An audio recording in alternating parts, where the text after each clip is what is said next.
পূর্ব বর্ধমান জেলায় ব্যাপক পরিমাণে ধান চাষ হয়। তবে বর্তমানে ধান চাষের পাশাপাশি আরও বিভিন্ন ধরনের চাষ শুরু করেছেন জেলার চাষিরা। পূর্ব বর্ধমান জেলার পূর্বস্থলী অনেকের কাছেই বেশ পরিচিত। এই পূর্বস্থলীর চাষিরা শুধুমাত্র ধান চাষ নয়, বিকল্প চাষ হিসেবে বর্তমানে তারা বিভিন্ন ধরনের চাষ করছেন। কোনো চাষি সবজি চাষ করছেন, আবার কেউ ফল চাষ করছেন, আবার অনেকে ফুল চাষও করে থাকেন।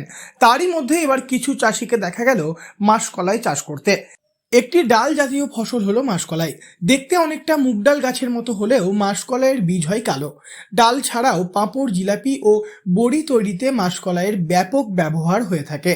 বর্তমানে পূর্বস্থলী 2 নম্বর ব্লকের মুকসিমপাড়া পঞ্চায়েতের অন্তর্গত হালদিপাড়া এলাকায় মাসকলাই ডাল চাষ করছেন অনেকেই। চাষিদের কথায় এই চাষ ধান চাষের থেকে অনেক বেশি লাভজনক। এই প্রসঙ্গে চাষি সাগর দাস জানিয়েছেন, এইটা কি ডাল কাটছেন আপনারা? এটা মাসকলাই। মানে কেমন চাষ হয় আপনাদের এখানে? এটা চাষটা চষে দিয়ে ছিটিয়ে দেওয়া, তেল মাল দিয়ে এইসব তোলা কাটা মারা। বীজ কোথা থেকে আনা হয়? বীজ সারের দোকান থেকে, সারের দোকান থেকে। আচ্ছা পরে এই বীজ হয়। আচ্ছা, তো এতে লাভজনক আছে চাষে? আর লাভজনক আছে এটা। আচ্ছা, কেমন খরচ হয় বিঘেতে? বিঘে 1000-3 টাকা খরচ হবে। আচ্ছা, আর আর কাঠটা আছে 1000-500 টাকা খরচ হবে বিঘেতে? আর লাভ কেমন আছে? লাভ মোটামুটি প্রায় 1000-500 হবে বিঘে। আচ্ছা, মানে সব খরচ খরচে বাদ দিয়ে। মানে বিকল্প চাষ হিসেবে লাভজনক আছে? হ্যাঁ, অন্য ধান চাষের থেকে লাভ।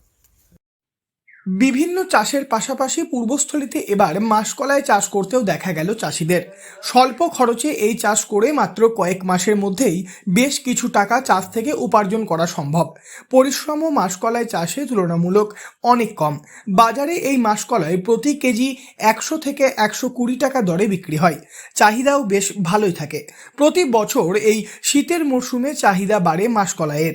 সেরকমই শীতের মরশুম শুরু হতেই মাসকলাই চাষ শুরু করেছেন পূর্ব বর্ধমানের পূর্বস্থলীর একাধিক চাষি। স্বল্প খরচে মাসকলাই চাষ করে অর্থ উপার্জনের চেষ্টা করছেন পূর্বস্থলীর চাষিরা। পূর্ব বর্ধমান থেকে বনোয়ারিলাল চৌধুরী, লোকাল 18 বাংলা।